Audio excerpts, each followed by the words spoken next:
Bonjour à tous, bonjour à toutes, je suis Louise Lespard de La Clé des Champs, le podcast qui donne la parole aux agriculteurs. Pour démarrer cette saison 5, j'ai le grand plaisir de vous partager ma discussion avec Hervé Pillot. Alors, comment vous définir Hervé ? C'est un vaste programme. Je pense qu'il aimerait avant tout que je le définisse comme un éleveur. Hervé a dédié sa carrière à l'élevage de ses Montbéliardes dans sa chère Vendée natale. Curieux et ouvert d'esprit, cet homme aux multiples casquettes se nourrit de rencontres et d'échanges, à tel point qu'il est désormais une référence lorsqu'on parle d'innovation en agriculture. Mais Hervé est aussi conférencier et auteur. Il a notamment publié son dernier livre. Il y partage une vision engagée et optimiste de l'avenir agricole basée sur l'innovation et le progrès. Tout ceci fait d'Hervé une référence du monde agricole et il est même amené à conseiller les hommes politiques en plus haut lieu. J'ai la chance d'avoir rencontré Hervé grâce à la ferme digitale que j'en profite pour saluer et je ne pouvais faire sans l'inviter sur le podcast. Cet épisode est l'occasion de bénéficier de son analyse de la crise agricole que nous traversons. Loin d'être une fatalité, c'est pour lui une opportunité pour réinventer l'agriculture. Il nous partage aussi les clés de la réussite d'un modèle qui reste à réinventer et à reconstruire de toutes pièces. Bref, un épisode passionnant que nous avons enregistré au mois de mai et que je vous ai gardé bien au chaud pour démarrer la saison 5 du podcast en fanfare. Allez, je ne vous en dis pas plus et je vous laisse en compagnie d'Hervé. Bonne écoute!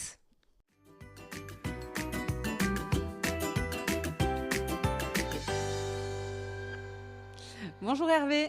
Bonjour Louise. Bon, merci beaucoup pour ton temps. En ce 8 mai, pas de jour férié pour les agriculteurs retraités et pour les chefs d'entreprise. Pour démarrer, est-ce que tu pourrais te présenter et nous expliquer où c'est que tu te trouves actuellement ? Alors, je m'appelle Hervé Pillot, j'ai été agriculteur pendant plus de 40 ans. J'habite en Vendée, à Mareuil-sur-Lay, dans un charmant petit village qui est construit autour d'une rivière, d'un fleuve côtier qui s'appelle le Lay. Et là, je suis dans mon bureau, devant ma terrasse, sur le bord de la falaise où j'ai la rivière en bas et l'église et le château en perspective qui, avec la lumière du matin, sont magnifiques. Oui, j'ai eu la chance de venir boire un café sur ta terrasse et je confirme que le cadre est idyllique. Et on le fait en visio puisque je crois que je l'avais dit sur un précédent épisode, mais actuellement je suis enceinte et donc mes capacités de déplacement sont un petit peu limitées. Donc d'où le fait que j'ai fait un peu une entrave à la règle parce que sinon je me serais fait un plaisir de venir en Vendée. C'est dommage, on n'aurait Pour te pu voir. reprendre le café parce que c'est le premier matin où on sort le mobilier sur la terrasse pour manger ce midi. Jusqu'ici, on n'a pas pu encore. Ah, j'ai loupé l'inauguration. Bon alors, ça a été quoi le déclic pour toi de devenir agriculteur déjà, si on commence par le début, qu'on comprenne un peu ton parcours? Oh, disons que c'est quelque chose qui s'est fait assez naturellement. Mes parents étaient agriculteurs. C'était entre 78 et 80, où je me suis, à vrai dire, pas posé la question. À l'époque, je sortais d'école d'agriculture, où j'ai passé un bac, et puis j'étais à la main de partir à l'école d'ingénieur. Je savais que si je partais à l'école d'ingénieur, je ne reviendrais pas sur la ferme. J'avais surtout envie des vaches. J'avais surtout envie d'être éleveur, plus éleveur qu'agriculteur. Ça a toujours été, je pense, ma vocation. Et ça s'est fait comme ça, de façon assez naturelle. Ok, alors il y avait quoi sur ton exploitation? Alors, sur mon exploitation, on faisait du lait avec des vaches Montbéliardes, donc des vaches de l'Est de la France, que je suis allé chercher entre 80 et 83.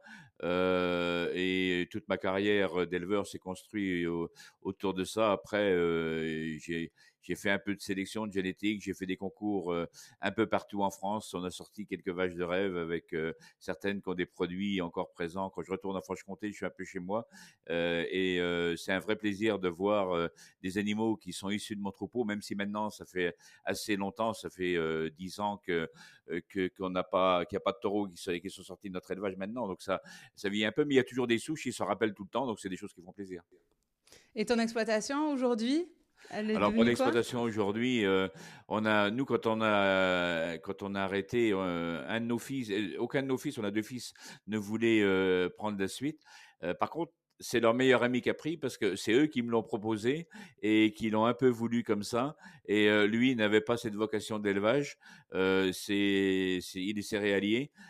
C'était aussi une deuxième facette de l'exploitation parce que je me suis beaucoup engagé dans les années 80-90 dans la gestion de l'eau à l'époque où on pouvait encore faire des choses, où on avait un champ de liberté qui nous a permis de faire des choses très intéressantes et pour les cultures et pour l'environnement, je tiens à le dire.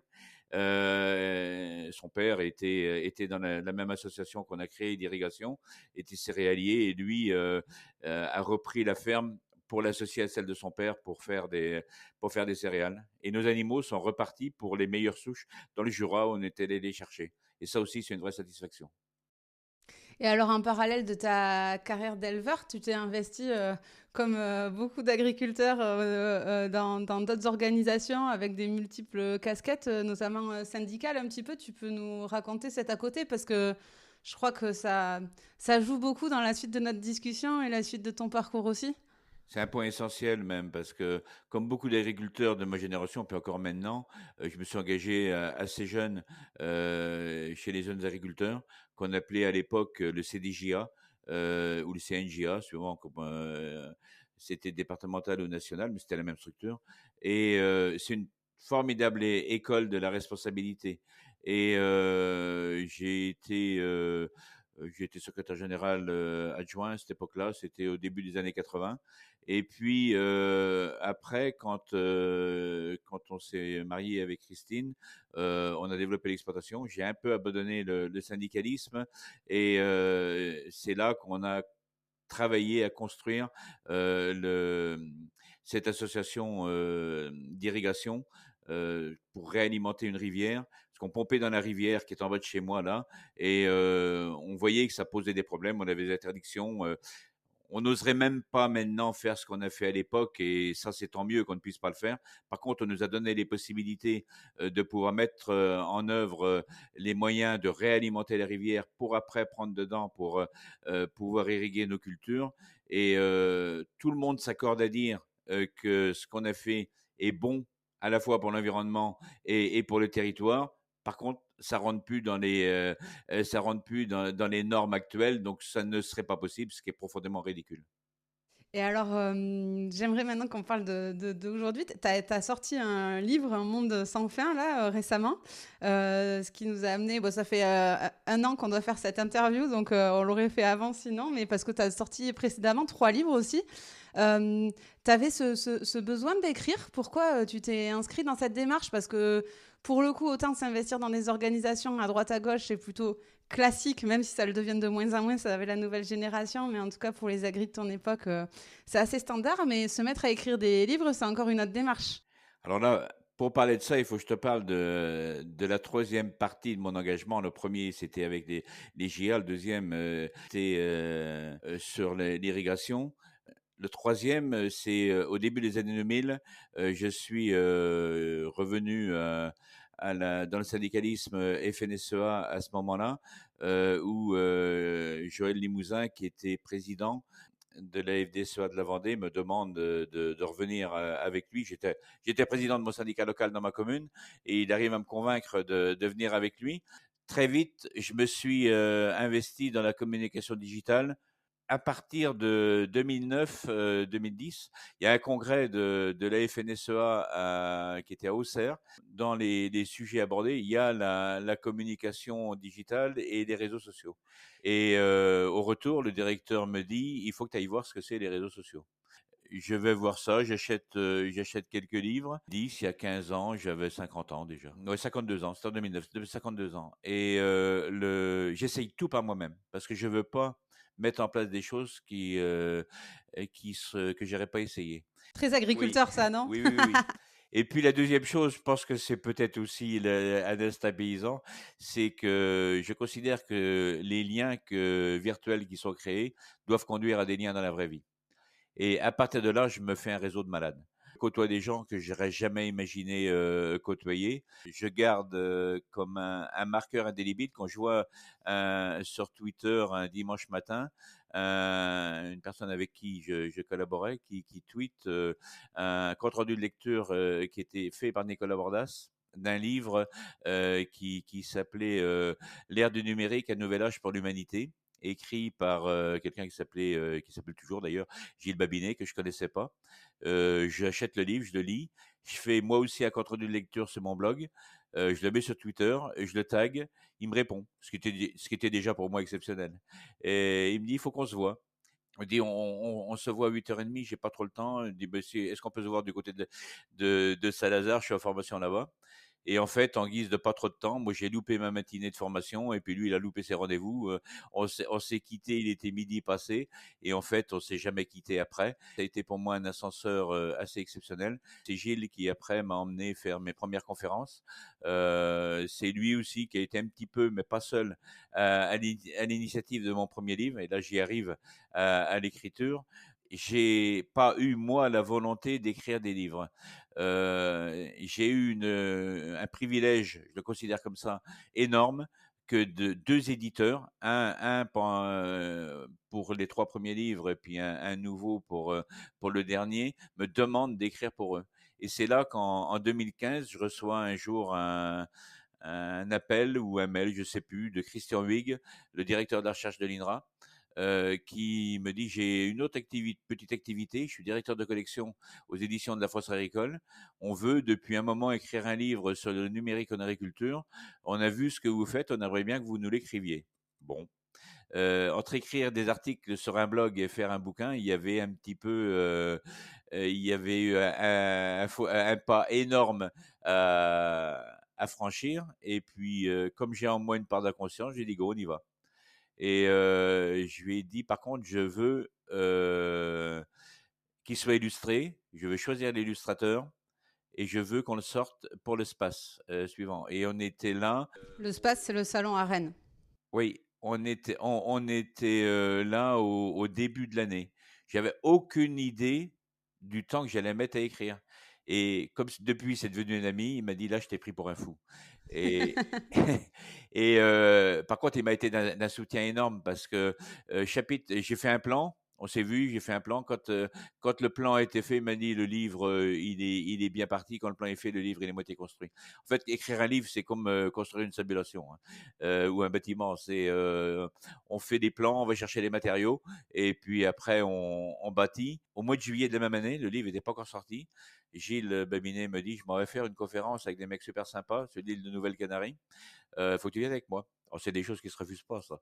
Je suis allé faire ma première conférence là-bas pour une belle mutuelle d'assurance qui s'appelle la Maïf. On a des valeurs communes qui tournent autour de l'humanisme. C'est là-bas que j'ai entendu parler pour la première fois de Bitcoin, de blockchain. Je captais rien du tout de ce qu'il me racontait, mais je suis allé voir. Comme à chaque fois, quand quelque chose que je ne comprends pas, je vais aller voir. Et là, je me suis rendu compte qu'il pouvait y avoir un jour des utilisations possibles de la blockchain en agriculture, pour la traçabilité, pour la certification, pour les systèmes assurantiels, enfin pour plein d'usages.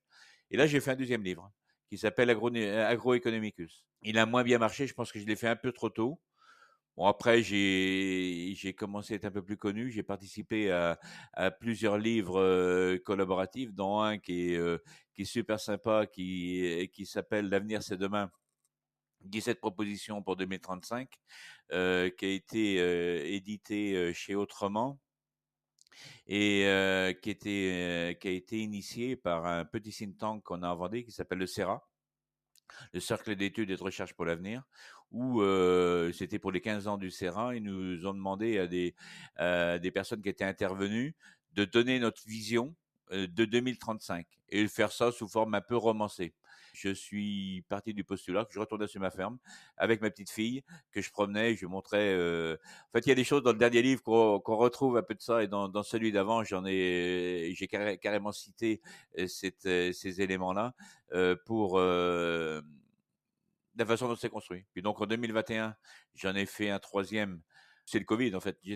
À l'époque, on était encore sur la ferme. J'étais juste à la retraite. Comme tout le monde, je m'ennuyais un peu parce que j'avais plus la ferme à m'occuper et puis ben, on pouvait pas sortir. Par contre, j'avais l'énorme chance d'avoir un terrain de jeu de 60 hectares. Donc tous les matins, je partais faire le tour de la ferme et puis au retour, j'écrivais. Ça, c'est l'histoire des 3 premiers et puis, le dernier donc avec, Diathéno, et Jean Stone, un nouvel éditeur. Jean me dit au mois de juin l'an dernier: «J'aimerais bien t'emmener avec moi, faire des conférences, notamment au Maroc et je voudrais que tu m'écrives un livre». Je lui dis: «Mais tu marrant, on n'écrit pas un livre comme ça». «Si, si, tu vas y arriver». Au début, j'ai un petit peu galéré pour trouver l'angle. Au mois de juillet, je suis allé à la foire de Libramont où là, j'ai entendu Léonard Terron dire, la phrase que j'ai mis au début du livre: «Parce que je crois sincèrement que notre espèce se mue depuis 160 000 ans par 2 énergies essentielles, le besoin de liberté et le besoin de s'alimenter. Je suis convaincu que l'agriculture est cette épaisseur impalpable qui nous sépare de la barbarie. C'est par l'innovation que l'agriculture a progressivement éloigné les hommes de la famine, en permettant à chacun d'assouvir son besoin de liberté, dans le respect de celle d'autrui, et pour faire société commune». Donc c'est ça qui m'a donné le déclic d'écrire ce livre. Voilà. Et maintenant, après, tu connais la suite. Ouais, finalement, j'ai l'impression que cette évolution de agriculteur à penseur, je dirais, même si je ne sais pas si le terme est bon, mais en tout cas, c'est comme ça que je l'ai vécu en lisant ton livre. C'est t'as tiré le fil de pelote de laine de ta curiosité, quoi, au final, ça t'a amené de découverte en découverte, de rencontre en rencontre, qui t'ont ouvert l'esprit et qui t'ont permis on en parlera, mais tu as une vraie vision de ce que devrait être l'agriculture de demain, etc., que j'aimerais qu'il ressorte dans cette interview. Donc, on en discutera, mais c'est ça qui a fait la différence, qui t'a permis d'avoir cette ouverture d'esprit. Oui, c'est ça. Et puis chaque rencontre nouvelle pour moi une marche qui est gravie, où même si c'est des fois loin de l'agriculture, il y a toujours quelque chose qui rallie. C'est pour ça le besoin de liberté et le besoin de s'alimenter pour moi sont liés et sont évidemment liés à l'agriculture, mais en fait inconsciemment quelque part chacun le construit. Il y a toujours des adaptations qu'on peut faire.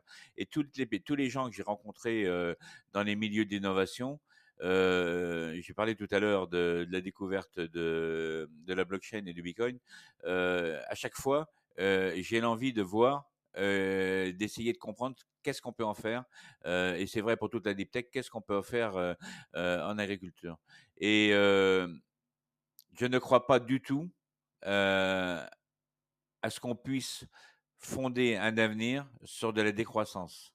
Je pense qu'elle doit être fondée sur une autre croissance. Ça, c'est incontestable. On ne peut pas continuer de la façon dont on est parti, mais on ne, c'est pas, on va pas passer de quelque chose à son contraire. On va passer à autre chose. Et il faut se donner tous les éléments de construire cette autre chose. Alors, ça m'arrive régulièrement de me planter là-dessus, hein.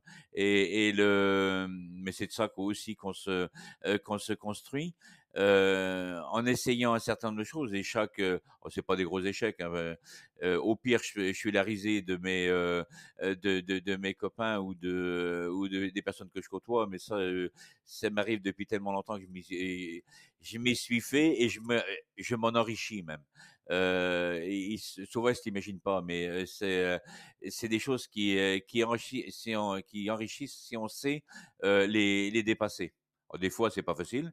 Des fois, ça me fait gueuler même, mais c'est quand même à partir de ça qu'on se construit. Et pour finir, qu'on comprenne bien à qui on a affaire, tu parlais de rencontres de personnes exceptionnelles, mais aujourd'hui, tu es beaucoup consulté, même par les plus hauts sommets de l'État, pour partager ta vision, ton avis, et puis un peu les aiguiller, quoi. Oui, On peut dire ça. oui, on peut dire ça, oui, oui. C'est ainsi que, moi, sur mon dernier livre, Julien Normandie, l'ancien ministre de l'Agriculture, a voulu, je pense il l'a fait pour me faire plaisir, mais pas que. Pas que pour me faire plaisir également, parce que je pense qu'il y croit. Il a signé ce bandeau de couverture. Eric Orsena de l'Académie française, de la même façon, a voulu a accepté et a pris plaisir, je pense pouvoir le dire, à écrire la préface. Les deux sont devenus désormais des amis. Si on est une semaine sans se parler, ça nous manque aux uns et aux autres. Et effectivement, d'autres personnes publiques me consultent assez régulièrement. J'ai réussi à faire tout ce que j'ai fait grâce à Christine, grâce à mon épouse, qui m'a permis beaucoup de choses. Et qu'une chose qu'elle n'a jamais voulu que je fasse, c'est m'engager directement en politique. Je pense qu'elle a eu raison. J'ai le tempérament trop libre. Je suis trop épris de liberté pour m'engager dans un parti plus qu'un autre. Et ça me donne je pense, une force énorme. Et c'est d'avoir des amitiés dans presque tout l'échiquier politique. Quand j'avais sorti mon premier livre, par exemple, on avait fait une sortie à Paris. J'essaye de jamais avoir de calcul là-dedans. Quand on peut servir, quand on peut apporter quelque chose, il n'y a pas de personnes d'un haut niveau et d'autres qui ne sont pas. Tout le monde est à égalité là-dessus. Et il faut apporter ce qu'on peut apporter, apporter sa pierre là où on doit pouvoir l'apporter. Et c'est tout. Alors, c'est sûr qu'avec un certain nombre de personnalités, la diffusion peut être plus importante, mais franchement, c'est pas un calcul du tout pour moi, ce genre de choses. Alors maintenant qu'on a un peu mieux cerné ton personnage et ton parcours, j'aimerais qu'on parle un peu du manifeste que tu as écrit dans ton livre. Je pense qu'on peut presque employer ce mot-là et avoir ta vision. D'abord, pour parler de aujourd'hui, le monde agricole donne le sentiment d'être arrivé au bout d'un modèle. Est-ce que c'est un constat que tu partages et à ton avis, quelles en sont les principales raisons? Alors, je le partage évidemment, mais c'est même pas le monde agricole qui est arrivé au bout d'un modèle. C'est la société dans son ensemble on est à un changement de civilisation. J'en suis à peu près persuadé. Ce qu'il faut avoir en tête, c'est que ce genre de choses ne se fait pas dans un pas de temps qui puisse être considéré par l'espèce humaine. En clair, on sait qu'il faut changer. On voudrait avoir le résultat tout de suite, mais non. Le résultat, on ne l'aura pas, et surtout ceux de ma génération, j'ai 67 ans, on ne verra pas le changement, ces changements-là, on n'en verra pas les finalités. Je dis régulièrement dans les interventions que je fais, dans les conférences que je fais, c'est qu'il faut à la fois, dans ce qu'on construit là, avoir l'ambition et l'humilité des bâtisseurs de cathédrales. Il y a l'ambition de prendre conscience d'être au départ de quelque chose d'énorme, de changements énormes qui auront été initiés par les générations actuelles, mais l'humilité de considérer qu'on ne mettra pas le coq sur le haut du clocher, parce qu'il faudra du temps, même si tout s'accélère. En fait, tout ne s'accélère pas. Il y a des choses qui vont plus vite, mais il y a un rythme du temps qui, lui, demeure. Donc, il va falloir du temps pour ce changement. Et dans ces changements-là, il y a les changements de l'agriculture. Et le changement fondamental, c'est que l'agriculture est passée par plusieurs phases. J'en parle dans le livre au début où je fais un petit peu l'histoire de l'agriculture, où je mets trois grandes phases. La première, c'est celle qui démarre il y a 12 000 ans, dans le croissant fertile de Mésopotamie. L'agriculture est inventée. Alors, il y a 5 points dans le monde où elle est inventée. Les autres sont un peu plus récents. Ça se situe entre moins 12 000 avant notre ère et moins 6-7 000, parce qu'on trouve la même chose au Mexique, au Pérou, en Nouvelle-Guinée, dans une partie de la Chine, un peu plus tard aussi au Sahara, qui était vert à l'époque. Et l'agriculture, à l'époque, il n'y a pas d'avion pour aller d'un point à l'autre. Et pour ce qui nous concerne, et qui est sûrement ce qui s'est le plus développé le plus tôt, la Mésopotamie, si on part de cette période-là jusqu'à la période romaine, ou même égyptienne, c'est-à-dire à peu près au début de notre ère, tout est inventé. La sélection des plantes pour trouver les meilleures, c'est comme ça qu'à partir de l'engrain, ils font du blé pour avoir des sucres lents qui leur permettent de tenir et puis d'avoir l'endurance et de pouvoir subvenir à leurs besoins. Ils inventent le travail du sol en voyant qu'en le grattant, on va supprimer les mauvaises herbes et sélectionner les bonnes. Ils inventent l'irrigation, ils inventent le drainage. Tout ça est inventé jusqu'à ce moment-là. Et il n'y a pas grand-chose. En fait, après, on ne fait qu'améliorer les techniques, mais elles sont toutes découvertes. La deuxième grande phase, c'est la conquête des nouveaux continents, où là, ce qui s'est fait dans d'autres modèles agricoles, notamment en Amérique, est découvert par les conquistadors qui vont ramener un certain nombre de produits qui ont déjà été travaillés là-bas. Et ça, c'est la deuxième grande phase où vient chez nous des denrées alimentaires nouvelles. Et ça, c'est la deuxième phase. Et la troisième phase, c'est la phase d'industrialisation de l'agriculture. Et qui, pour moi, l'industrialisation, si on le prend dans le sens de la rationalisation des process, est quelque chose de noble, qui s'est fait un peu en trois phases qui ne sont pas distinctes, qui se chevauchent par moments. C'est la mécanisation, c'est l'apport de la chimie et c'est la connaissance de la génétique qui permet de booster la sélection des plantes. Et c'est ce qui a permis de nourrir la population. Là, à partir de là, c'est à partir de ce moment-là que l'agriculture s'est de plus en plus spécialisée pour les besoins alimentaires. Parce qu'avant, l'agriculture produisait également pour faire des textiles, il le fait toujours un peu, mais on en a qui autrement, notamment venant du pétrole, pour faire de l'énergie. Avant la mécanisation, il fallait nourrir les chevaux et les bœufs, donc on produisait de l'énergie pour la mobilité. Donc cette phase, l'industrialisation a conduit à la spécialisation vers l'alimentation. Et alors, est-ce que tu penses qu'on est allé trop vers la spécialisation et trop vers l'industrialisation à ce moment-là? On est basculé trop d'un côté? Alors non, parce que en fait, les choses se sont faites. Quand je dis non, c'est pas qu'il faut pas les changer, hein. Je dis non pourquoi? Parce que dans le même temps, la population mondiale passe d'1 milliard d'habitants en 1800. Il a fallu des siècles et des millénaires pour arriver à ce milliard d'habitants. Et en 250 ans, on multiplie par 10. 250 ans à l'échelle de l'humanité, c'est rien. On multiplie par 10. Donc, il faut nourrir toute cette population. Donc, c'est la préoccupation majeure. Mais on arrive maintenant à un moment où il y a un autre échelon qui arrive. Alors, il n'est pas arrivé du jour au lendemain parce que les premiers qui l'ont vu, c'était dans les années 60, peut-être même certains avant, mais des écologistes comme René Dumont on tirait la sonnette d'alarme dès les années 60, fin des années 60, début 70, pour faire prendre conscience de quelque chose dont on a conscience maintenant, même si tout n'est pas en place pour le faire, c'est que la planète est finie et on la considère comme si elle était infinie. C'est-à-dire qu'on puisse épuiser tout et n'importe quoi. Et ça a été la grande ère que les jeunes appellent des boomers, dont je fais partie, de l'extraire, consommer, jeter. Et l'agriculture s'est développée sur cette stratégie-là. Et là, c'est clair, on arrive à la fin. Et là, maintenant, il y a un deuxième enjeu, en plus de la nourriture, de l'apport en nourriture, c'est de travailler à construire une agriculture qui répare, moi, mais je vais même plus loin que protéger l'environnement, qui répare la planète. Et tout ce qui doit se mettre en place pour réparer la planète. Alors certains voudraient le faire pour une solution que je considère facile mais dangereuse, qui est celle de la décroissance. Je pense pas que c'est la bonne voie parce que si on produit moins, on ne produira pas pour tout le monde. Et l'autre stratégie, celle que moi je défends, c'est qu'on puisse produire encore plus, mais en pivotant d'une agriculture intensive en intrants vers une agriculture intensive en connaissances. Et c'est là qu'entre en jeu le numérique qui nous offre des possibilités énormes d'agrégation des connaissances comme jamais jusque depuis le début de l'humanité on a pu faire. Est-ce que le monde agricole, il est prêt à ça? Est-ce qu'il est assez ouvert d'esprit pour ça? Et est-ce que aussi il n'a pas sa part de responsabilité à prendre pour un peu s'activer, quoi? Toi qui es de l'intérieur, comment tu vois le truc? Évidemment, il a sa part à prendre et évidemment, il n'y est pas prêt.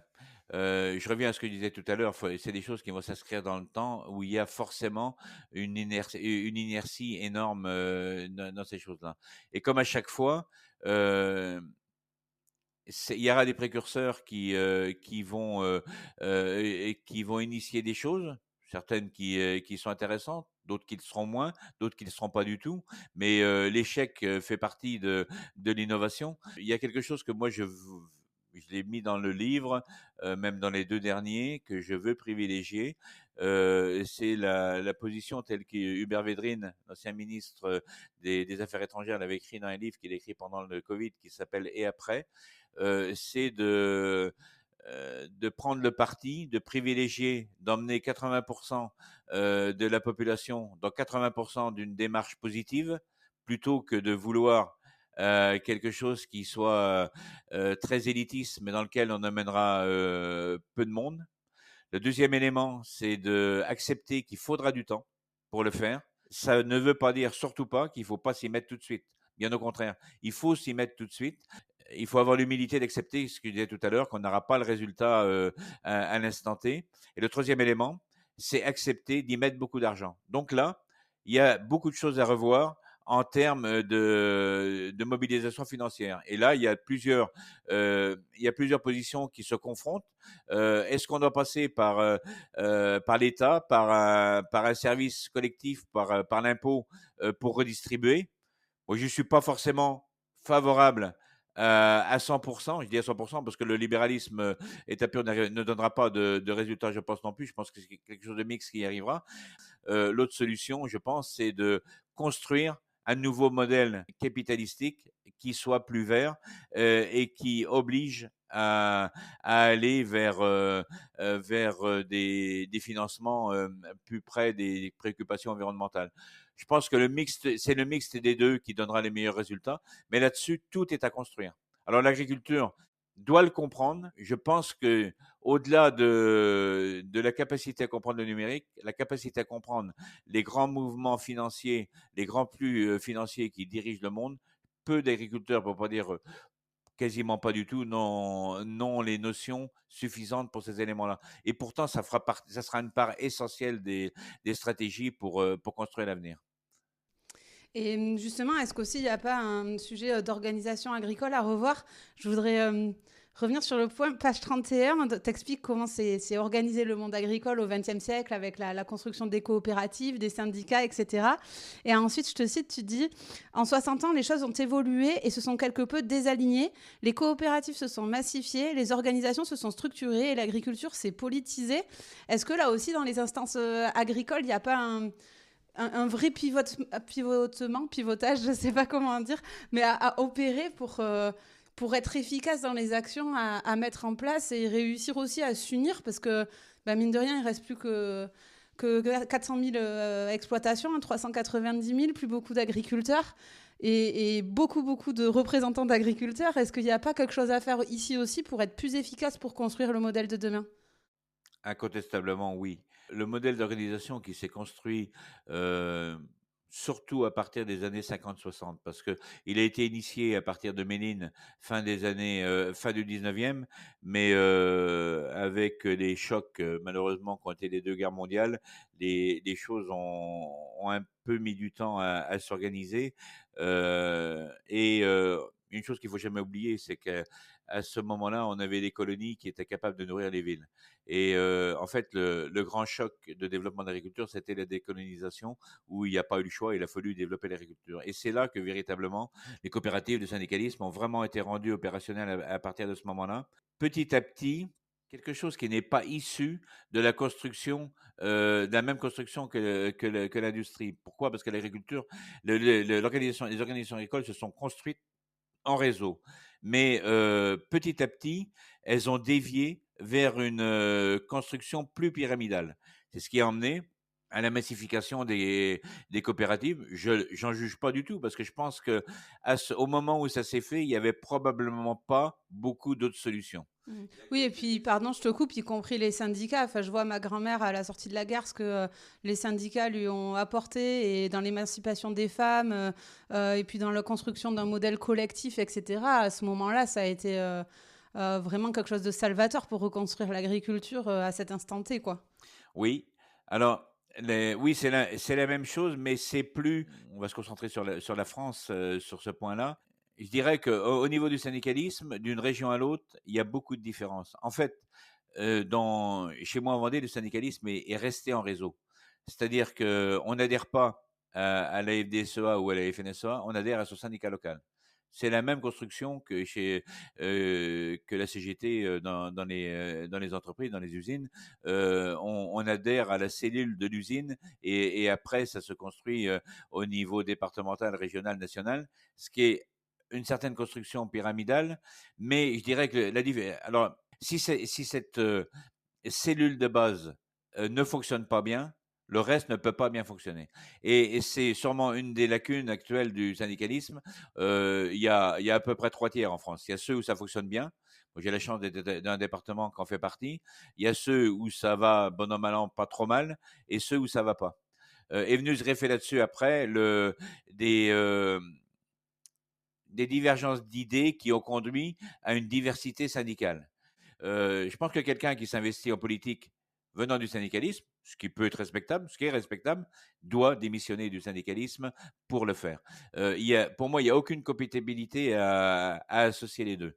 Et après, pour le monde économique, je dirais que là, c'est plus grave, oui, on peut le dire comme ça, par le fait que cette massification et puis ce rachat de coopératives les unes par les autres qui ont mené à créer des monuments, là du coup a construit le modèle sur celui des grands groupes industriels, alors qu'on en était affranchi au départ, et donc d'en épouser les travers qui sont dans l'inertie et dans les charges de structure que ça génère.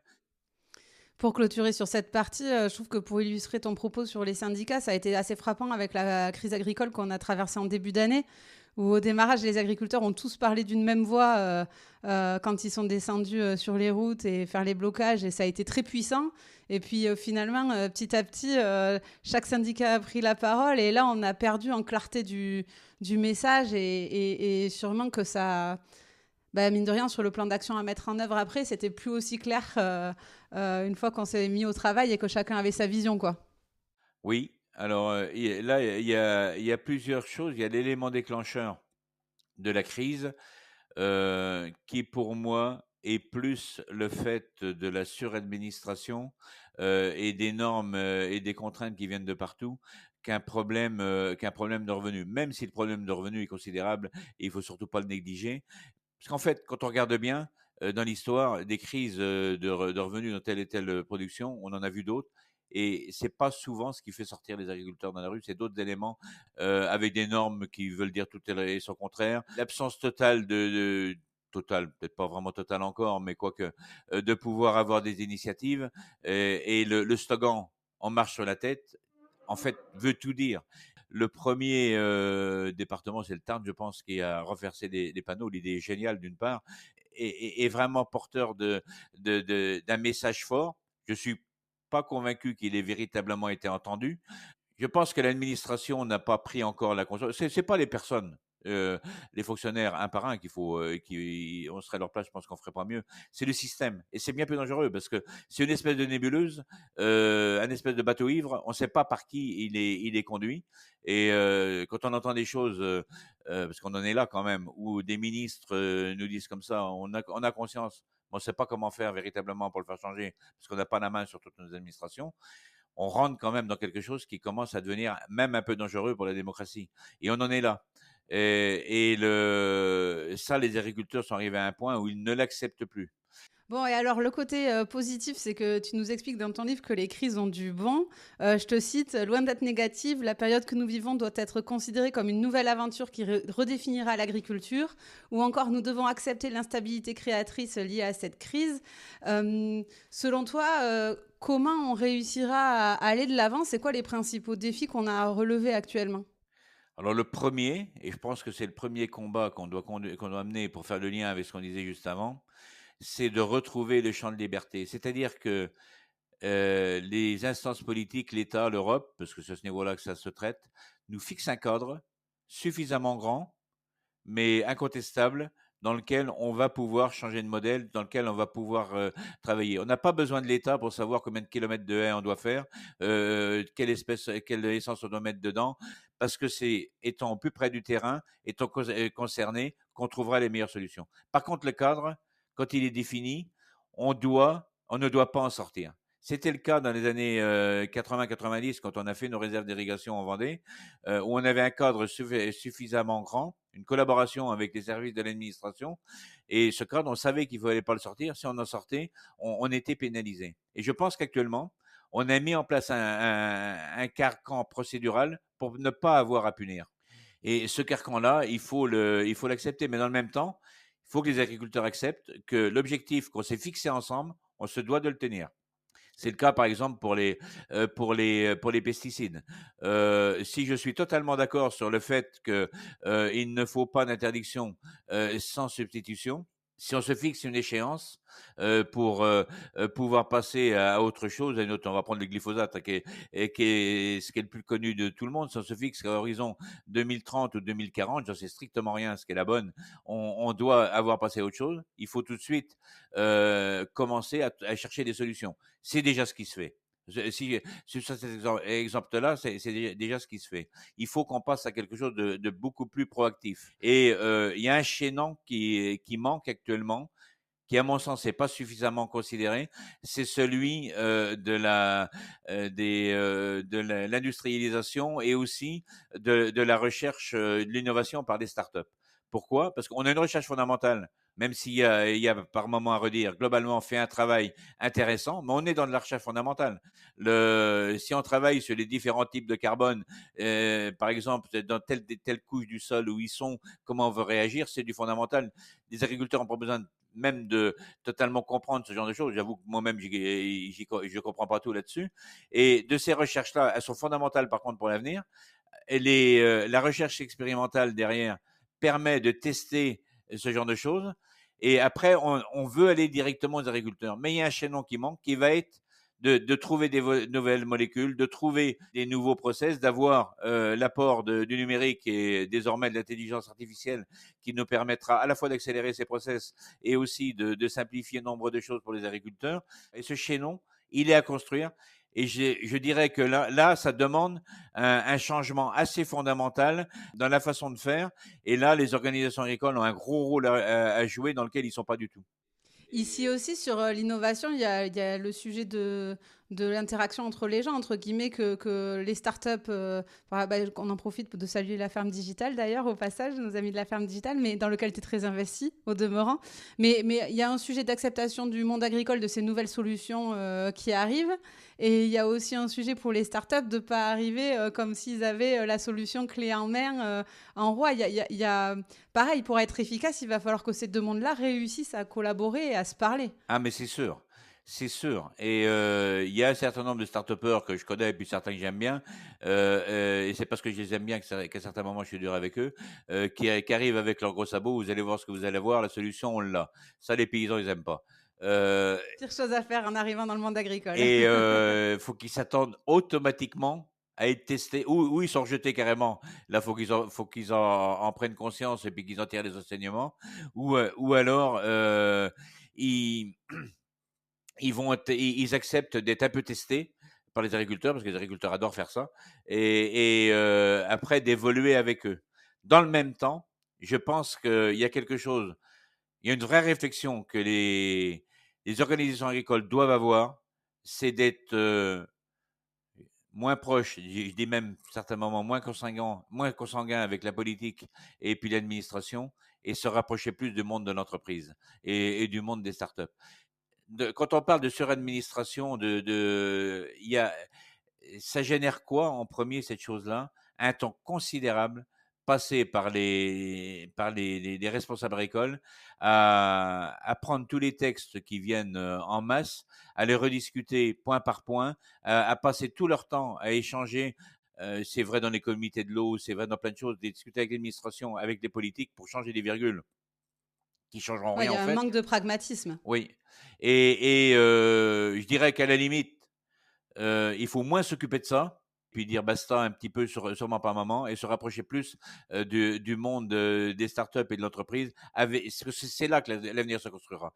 C'est pas dans les lois, dans les normes qu'on va construire l'avenir, c'est dans l'innovation, ça j'en suis absolument persuadé. Et ouais, du coup, bon, on l'a évoqué, mais l'agriculture, elle est face à des grands défis, que ce soit environnementaux, en termes de revenus, de garder ses agriculteurs, d'innovation. Selon toi, la ferme type de demain, elle doit ressembler à quoi pour qu'on ait une agriculture française qui soit efficace? J'entends par là qui soit capable de nourrir une population qui est croissante en ayant un impact finalement presque positif sur l'environnement. À quoi ça doit ressembler la ferme de demain? Alors, je pense qu'elle sera plurielle. Ça, c'est la première chose. Il n'y a pas un modèle. La France a une richesse énorme avec une diversité de paysages, une diversité de cultures, culture au sens culturel du terme, mais aussi de culture et d'élevage au sens agricole du terme. En prolongement de ça, une réputation culinaire, une diversité culinaire.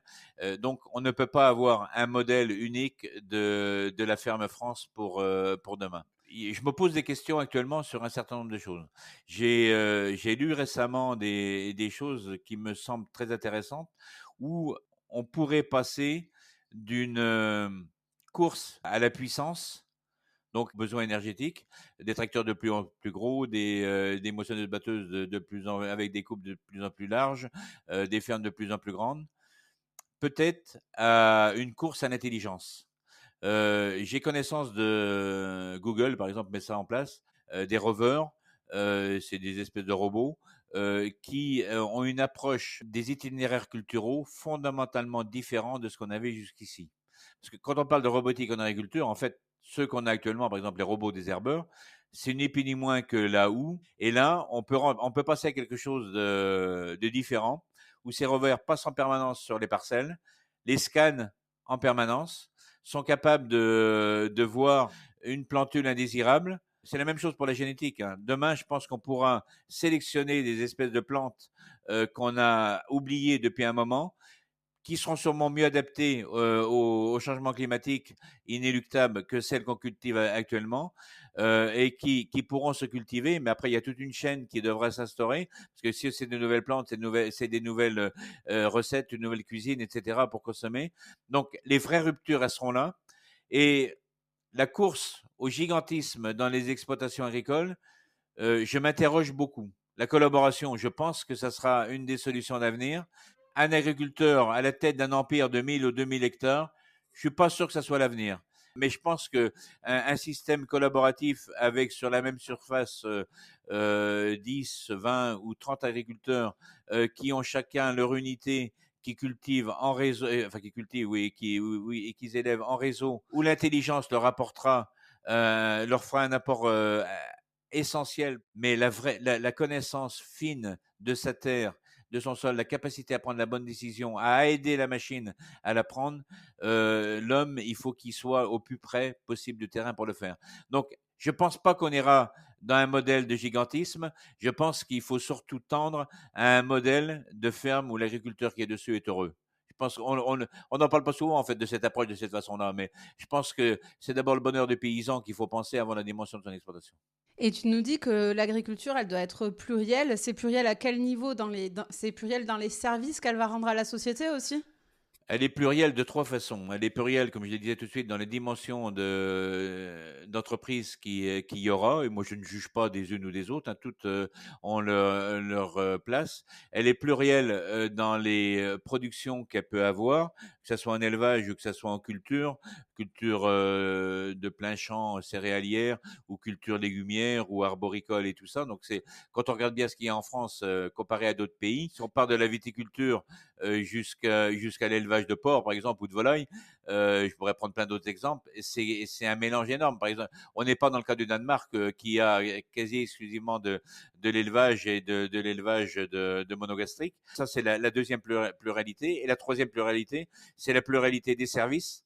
Produire pour nourrir, produire pour réparer la planète, produire pour apporter de l'énergie, produire pour apporter des biomatériaux. Tout ça est une vraie pluralité.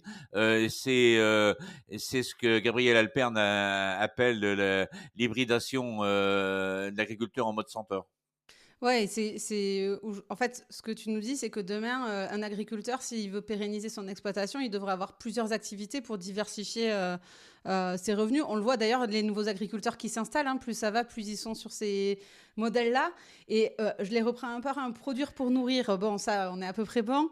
Produire en énergie, c'est en cours. On voit tous les débats qu'il y a autour de l'agrivoltaïsme, etc. Mais sur l'énergie, je pense que ça viendra. Produire pour réparer la planète. Là-dessus, est-ce que c'est vraiment le rôle des agriculteurs ou en tout cas, est-ce qu'ils n'ont pas besoin d'un soutien financier? Est-ce que c'est à eux seuls de porter cette charge-là? Parce que finalement, ils produisent pour qu'on mange et on a l'agriculture de ce qu'on a décidé de manger, hein, Ah, mais finalement. Donc, il y a un enjeu ici de rémunération des agris pour j'ai ce jamais dit service-là. qu'il fallait qu'ils le fassent gratuitement, hein. Et je pense que c'est une vraie opportunité pour l'agriculture. Après, actuellement, les agriculteurs, on entend souvent des agriculteurs dire comme ça, notre mission, c'est de nourrir. Oui, mais c'est pas la seule. Et ils considèrent les choses en silo là aussi. Mais on est tellement formaté comme ça qu'on a du mal à en sortir. Pour moi, produire pour nourrir, produire pour d'autres finalités et produire pour réparer la planète, c'est complémentaire. Il faut qu'il y ait les trois. Déjà dans ce qui produit de l'énergie, même certains biomatériaux, ça peut être des sous-produits de la nourriture. Dans un certain nombre de cas. Produire pour réparer la planète, c'est-à-dire être en capacité, par exemple, de stocker du carbone. Quand je parlais tout à l'heure de finances plus vertes, Je pense que ça en fait partie. Un certain nombre d'entreprises, notamment industrielles, ne pourront jamais, par elles-mêmes, compenser leurs émissions de carbone et leurs dépenses énergétiques. L'agriculteur peut les aider. Il faudra qu'il le paye pour ça, hein. Et c'est là que je parle de finances vertes. Mais c'est là que je dis aussi qu'il faudra du temps. Parce que c'est des choses qu'on ne peut pas imposer. Et il faut qu'il y ait une acceptabilité. Ouais, il y a tout un modèle économique à trouver finalement. Tout est Et fondé, en pour, fait, dans ce que je pense, tout est fondé sur la collaboration, hein, un peu sous tous les angles. mais ce qui rend la chose plus difficile. Oui, Parce totalement. que collaborer dans notre société actuelle, c'est pas toujours notre fort. Et pour finir, il y a un point dont on n'a pas parlé. Est-ce que finalement, un des plus grands défis, c'est pas de garder des agriculteurs? Ah, clairement, oui. Parce que Clairement, tout ça, on le oui. fera pas sans eux. Clairement, oui. Et je dirais que là, c'est pas en France que je suis le plus inquiet.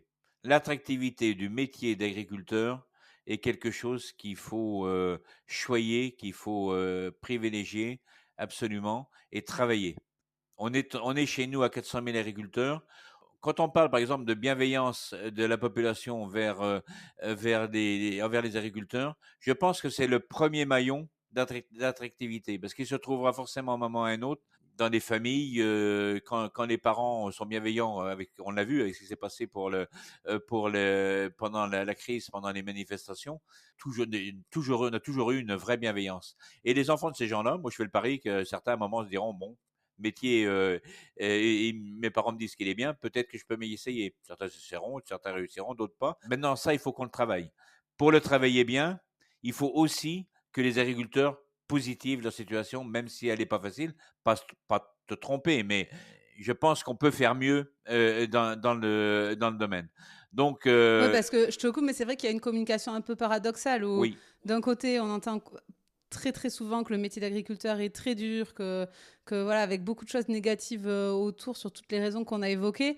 Et de l'autre, on sent qu'il y a un effort de communication du monde agricole pour dire venez rejoindre nos métiers, ce sont des beaux métiers, etc. Et en fait, du coup, ça crée un biais de communication qui est fort quoi, pour l'attractivité du métier. c'est pour ça que tout à l'heure, quand je parlais du passage de la puissance à l'intelligence, je pense qu'il y a un vrai travail, peut-être même sociologique à faire là-dessus. L'attrait du gros tracteur par les agriculteurs, il y a quelque chose de phallique dans l'affaire. Et ça, je pense que c'est un peu mortifère. Ça, c'est sûr que quand on va au CIMA et qu'on voit les agriculteurs avec les tracteurs, il y a quand même un truc. Hein. Oui, et c'est comme les bagnoles, hein. Et après, je pense que aller vers quelque chose qui utilise mieux l'intelligence et qui libère du temps par la robotique et qui nous laisse que les parties les plus agréables, je pense qu'il y a un vrai travail et également de communication à faire là-dessus pour l'attrait. Mais il y a quelque chose que je voudrais dire par rapport à cet attrait. Je suis beaucoup plus inquiet sur ce qui peut se passer sur le continent africain. L'Afrique est le continent le plus jeune du monde, où l'agriculture est la plus vieille au monde. Et là, il n'y a absolument aucune attractivité pour le métier d'agriculteur. C'est trop souvent encore considéré comme s'abandonner à la misère. Et ça, il faut absolument le faire évoluer parce que l'alimentation des Africains passera d'abord par l'agriculture africaine, et l'agriculture africaine passera par des jeunes qui veulent rester à la terre là-bas. Et là, on a un travail collectif à faire qui est absolument énorme pour redonner de l'attractivité au métier. Et évidemment, le corollaire qui va derrière, c'est la formation. On n'aura pas d'agriculteurs performants demain s'ils ne sont pas formés. Il y a des choses qui sont dans notre inconscient, en fait. L'émancipation de ma génération, mais surtout des générations d'avant, au XXe siècle, l'émancipation était de s'extraire de la terre. Était considéré celui qui avait pris le risque de partir travailler à la SNCF ou dans une usine ou je ne sais quoi. Moi, je l'ai vu hein, quand des oncles tout ça, revenaient en vacances chez nous l'été. Ben, c'était ceux qui avaient réussi parce qu'ils étaient partis. Ils galéraient comme c'était comme pas possible, mais ils avaient réussi parce qu'ils étaient partis. Et dans notre conscience, ça existe toujours ça. Et ça, et je dirais que c'est encore pire sur le continent africain, où quelqu'un qui sera venu, par exemple, à Paris, qui ramasse les poubelles, non pas que ça soit pas un métier respectable de ramasser les poubelles, mais sera mieux considéré que celui qui est resté au champ. C'est une mentalité qu'il faut absolument changer. Et ça passera par l'éducation et la formation. Je distingue l'un et l'autre, hein, parce que l'attractivité du métier et la considération du métier, c'est de l'éducation. Et après, la formation, c'est se donner les éléments, les techniques, mais aussi les méthodes pour pouvoir pratiquer le. Il y a aussi un sujet de, on aura besoin de gens extérieurs au monde agricole pour reprendre toutes ces exploitations qui sont à transmettre. Et là encore, il y a un sujet que deux mondes arrivent à se parler et que les gens qui ont envie de se reconvertir et l'intelligence de bénéficier du vécu des agriculteurs qui sont en place et de leur expérience. Et qu'à l'inverse, le monde agricole accepte que des gens qui ont une vision et une manière une vision du métier différente viennent s'installer et apportent aussi leur pierre à l'édifice. Oui, et il y a un élément supplémentaire qu'on n'a pas abordé, c'est celui du financement. L'agriculture est et restera une industrie lourde qui demande beaucoup de capitaux. L'accès à ces financements est quelque chose qui, pour le moment, pour moi, n'est pas suffisamment bien travaillé. Je vois par exemple un certain nombre de startups qui travaillent sur la mise en place de foncières, il faut les appeler comme ça, pour aider les agriculteurs à acquérir du foncier. Honnêtement, je ne pense pas que ce soit le principal problème actuellement, parce que penser que c'est le principal problème, c'est faire fi du statut du fermage, qui est une vraie richesse pour l'agriculture française. Moi, j'ai jamais été propriétaire de l'essentiel des terres que j'ai cultivées. Je m'en suis pas mal porté pour autant. Chez nous, en Vendée, comme on a tout le temps travaillé dans le syndicalisme à tenir le prix des terres, à empêcher qu'ils s'envolent, la rentabilité pour les investisseurs qui louent des terres est assez intéressante. Mais par contre, après, il y a tout le reste à financer. Il y a du cheptel, il y a du bâtiment, il y a du matériel, il y a tout ça. Je prends par exemple le cas de la viande bovine, qui demande un investissement très lourd dans le cheptel. Un jeune qui veut s'installer est pas facilement en capacité de pouvoir financer son cheptel et de le financer par de la dette. Parce qu'actuellement, la seule chose qu'on sait faire, c'est financer par de la dette, des emprunts au Crédit Agricole ou ailleurs, pour acquérir ces moyens de production. Je pense qu'il faut travailler à la mise en place de fonds permettant à l'agriculteur de pouvoir exercer son métier, avoir ses outils et ses moyens de production sans véritablement totalement les acquérir. Et c'est là qu'on rentre dans du concret de la finance verte pour aider, accompagner le financement de l'agriculture. Bon, et ben pour clôturer cette interview, ça fait beaucoup de défis à relever. Est-ce que tu penses qu'on va y arriver? Ah bah oui, oui, oui, on va forcément y arriver. De toute façon, on a le choix entre la barbarie et puis y arriver. Donc, parce qu'il faut jamais perdre de vue que si on n'a pas à manger 2 fois par jour et maintenant on est même rendu plus loin que de voir les rayons vides, la crainte de les voir vides déjà affole les gens. Donc, à partir de là, je pense que il y a un avenir pour l'agriculture, c'est incontestable. Je dirais que ceux qui prennent le plus de risques, ce n'est pas les agriculteurs, c'est ceux qui leur confient la mission de les nourrir, un tout petit nombre, et en plus qu'on néglige plus ou moins. Donc ça, il faut bien prendre conscience qu'il faudra le considérer mieux qu'il est pour pouvoir continuer à avoir des gens qui veuillent accepter de venir travailler pour nourrir l'ensemble de la population. Mais je ne dis pas que ça se fera pas sans crise, ça ne se fera pas sans heurts, voire sans conflit, mais on n'a pas le choix que de réussir. Et on n'a pas le choix que de le réussir en considérant que la planète a une fin, FIN, sans quoi elle nous le renverra directement. Et on le voit déjà, hein, le changement climatique, les agriculteurs sont les premiers à en payer le prix par l'évolution du climat, des périodes de grande sécheresse qui succèdent à des périodes de pluie considérables, le changement des saisons et tout ça. Euh, oui, je suis assez confiant dans l'avenir, bien sûr. Eh bien, je vais passer à mes questions de fin. La première, c'est qu'est-ce qui te rend fier à toi de contribuer à cette cette agriculture de demain, finalement, à ta manière? J'en sais rien. Est-ce que c'est une fierté actuellement ou est-ce que c'est l'envie de continuer à apporter quelque chose Je sais pas. La Ce qui me rend fier et ce que j'aime beaucoup, c'est quand j'organise des concours de start-up où je rencontre des jeunes venant de nos concours de start-up où j'accompagnais, me dire merci pour ce que vous avez fait avec nous. Ça nous a permis de nous lancer. Votre confiance nous a donné l'ardiesse de continuer. Ça, c'est une vraie fierté. Oui, c'est une vraie fierté. Et c'est dans ce retour des autres, des jeunes qu'on a pu accompagner. Quand on allait, par exemple, en Guadeloupe faire un Green Startup et que j'ai revu 2 ans après des jeunes qui étaient installés et qui nous remercient, on a servi à quelque chose. Ça me rend fier. Et la dernière question, c'est où c'est qu'on peut te contacter ou alors trouver ton livre pour l'acheter? Alors, le livre, il est partout. Il est sur toutes les plateformes de vente. Il est ou directement présent ou en commande dans toutes les librairies en France et même au-delà de la France. Et puis après, pour me contacter, je suis très présent sur LinkedIn essentiellement. En fait, je réponds à des invitations sur LinkedIn. Les autres réseaux, je m'en sers, mais étant moins fait pour ça, il y a nombre d'étudiants, je dirais qu'il n'y a pas de semaine qu'il n'y a pas d'étudiants qui me contactent via LinkedIn, et c'est rare que je refuse le contact, voire un entretien avec eux après. Parfait. Je rappelle que le livre s'appelle Un monde sans fin, F-A-I-N, et que aussi tu interviens lors de conférences. Si jamais ça intéresse des entreprises qui nous ont écoutés, voilà, qu'ils n'hésitent pas à te contacter sur le sujet. Bon, et bien merci beaucoup Hervé, c'était super intéressant. Je pense qu'on aurait pu faire un épisode sur chaque verticale qu'on a abordé. donc voilà, écoute, on fera un épisode 2 ou 3 ou 4 ultérieurement, mais merci beaucoup pour ton temps et nous avoir partagé ta vision. Merci à toi. À bientôt. À bientôt.